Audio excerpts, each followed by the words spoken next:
You are now watching Demeech.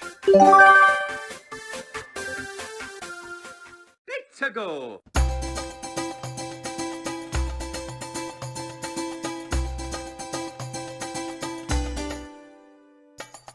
Welcome to the very first episode of Super Mario 3D Origins. This series will be covering every 3D Mario game, and unfortunately, there isn't Super Mario Arcade Grand Galaxy, so there are no arcade entries to be covered. And for the very first episode, we'll be covering the very first 3D Mario game, Super Mario 64. Super Mario 64 is widely considered to be one of the most revolutionary and important games of all time. It paved the way for gaming as we know it today. This is because it was one of the first 3D platformers, one of the first truly 3D games, and was one of the first console games to fully take advantage of analog movement. Believe it or not, the Nintendo 64 was the first video game console to have an analog stick. You had stuff like joysticks before, but not the analog sticks present on almost every game console today. So in essence, Super Mario 64 set the foundation for gaming as we know it today, making it a revolutionary game. Super Mario 64 has received critical acclaim ever since its release in 1996. Some consider it to be the best Mario game of all time. That's a pretty major statement, pretty bold if you ask me, because while Super Mario 64 was revolutionary, does that necessarily make it a good game today? You know what else was revolutionary? The VCR and VHS tapes. Without them, we wouldn't have DVDs, then Blu-ray, and then streaming. But I don't see anyone using them today. So the question is Super Mario 64 truly one of the best Mario games of all time? Time to find out. When it comes to the beta of Super Mario 64, there is a lot to cover. And no, I'm not talking about the memes or personalized copies, the actual beta. So much so to cover that it could be its own video, so I'll list some of the most major changes, along with some notable elements. Super Mario 64 originally started development in 1994. It has been rumored it started off as Super Mario Effects on the Super Nintendo, but development was quickly moved to the Nintendo 64. And considering how Super Mario Kart held up, that was probably a smart move. Originally, Super Mario 64 was going to have 32 stages, but only got 15. It also appeared that Yoshi was going to be rideable, as seen with the Yoshi Egg sprite, but unfortunately he is not. The HUD is also different, looking less detailed, with Mario's live counter looking like Paper Mario. Uh-oh, I really hope Reese didn't hear that. Blargs were also supposed to be used in Lethal Lava Land, but ended up hibernating until Super Mario Galaxy 2, where they evolved into Magmars. Not this Magmar, by the way. There were also scrapped enemies named Motos, who look like a Babam mixed with a bully. But the two biggest changes are in regards to multiplayer and Mario's voice. Even though Super Mario 64 wasn't the first Mario game to use Charles Martinet's iconic voice for Mario, Super Mario 64 was the first game that introduced his voice to most players. But it wasn't always like that. Nintendo used sound effects from the Warner Brothers library for Mario's voice, and it wasn't pretty. Take a listen.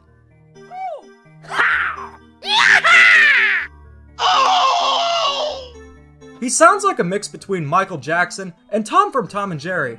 No, that's just ignorant. I only like Sega games.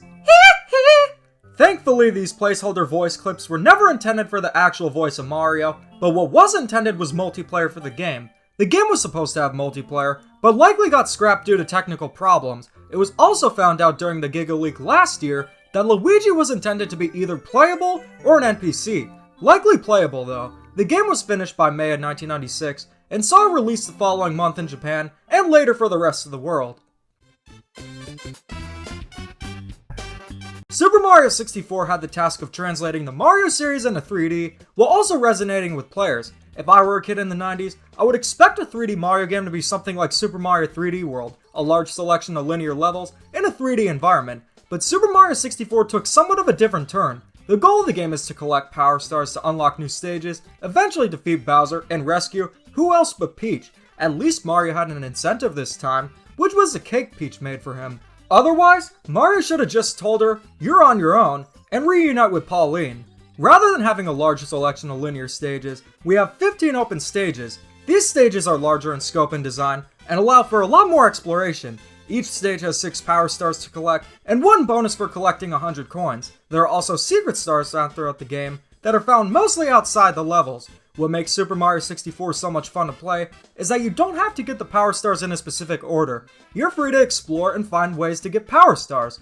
For example, instead of racing Koopa the Quick, You could break the chain chomp free and get the star, or go for the red coins. It's essentially like a treasure hunt, but considering this was an early 3D game, how does it control?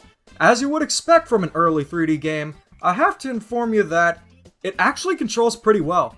Controlling Mario is so much fun, and he has a wide variety of moves. He can jump, triple jump, ground pound, dive, long jump, and can do a variety of other moves. This gives you a ton of versatility when it comes to controlling Mario, which is great. Despite the Nintendo 64 controller not being the most ideal, the game still controls well. The camera, however, is a bit wonky. It's assigned to the directional buttons, and it doesn't work all that well. Despite releasing in 1996, the game still controls fairly well today, and is a ton of fun to play. Mario also has a few power-ups at his disposal. The famous wing cap allows Mario to fly for quite some time, though controlling it takes a little bit of time to get used to. You have to build up speed and momentum to use it properly, but once you get the hang of it, it's pretty awesome. The vanish cap allows Mario to become invisible and invincible for a period of time, which allows him to go through some walls and cages. Finally, we have the metal cap, which allows Mario to transform into one of the worst Mario Kart characters of all time. Okay, I'll be serious. It allows Mario to become invincible, become heavier, and walk underwater. The thing with all these power-ups other than the wing cap is that they're mostly situational. They are used as keys to get power stars, but not as actual power-ups that give Mario more moves. It would have been nice to see stuff like the fire flower and even the frog suit, but even so, I like the power-ups here. Just a bit of a nitpick. So far we have pretty great gameplay, but how are the levels themselves?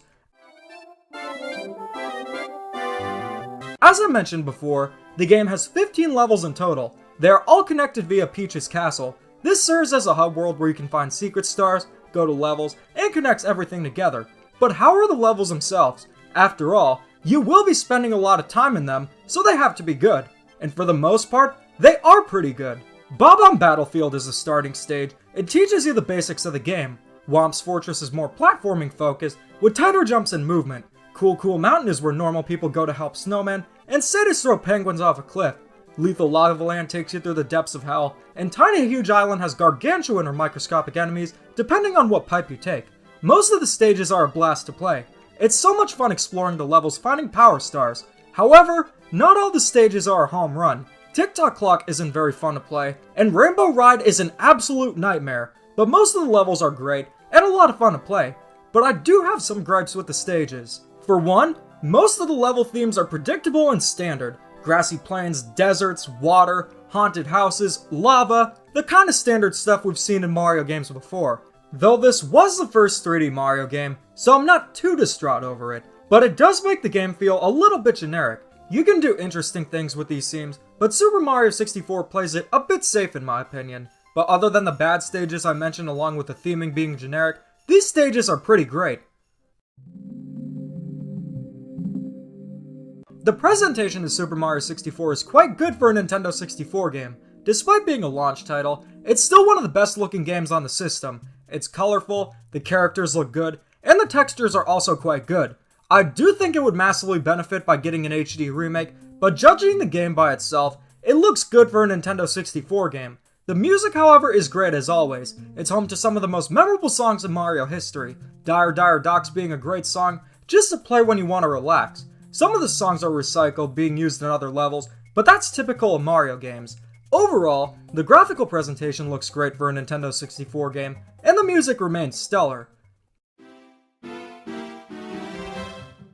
When it comes to Super Mario 64, there's quite a bit of replay value. You only need 70 stars to beat Bowser, so there is quite a bit to do in the post-game if you decide to do the bare minimum. There are the secret stars as I mentioned before, along with stars you may have missed in the 15 levels. There is quite a bit of replay value, making the game clock in at about 15 to 20 hours, depending on your skill level. There's quite a bit to do here, and you won't feel underwhelmed or overwhelmed while playing it. While it would have been nice to have multiplayer, the game still has a lot of replay value on its own. So far we've established Super Mario 64 has great gameplay, mostly good levels, a good presentation, and a lot of replay value. So what's the verdict? The good news is, Super Mario 64 isn't like a VCR. It isn't obsolete, but rather like watching a classic movie or reading a classic book. You'll still have a great time playing it, regardless of how far games have come. But is it the best Mario game? Not a chance. Best game? You gotta be kidding me. While Super Mario 64 is a great game, I do find it to be overrated. Now, overrated doesn't mean the game is bad. Far from it. I just think it's overhyped, and calling it the best Mario game is quite the overstatement. Future Mario games would take 64's concepts and expand upon them while introducing better controls and concepts. The newer games also play better, with better camera controls in general, and are more unique.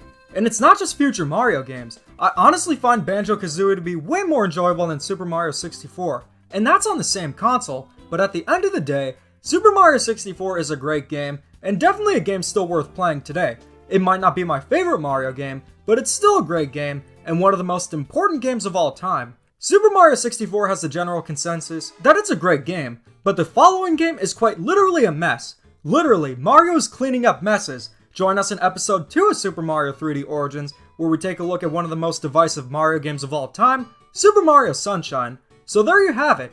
Here's episode 1 of Super Mario 3D Origins. What do you guys think of Mario 64? Do you love the game, or just like the game?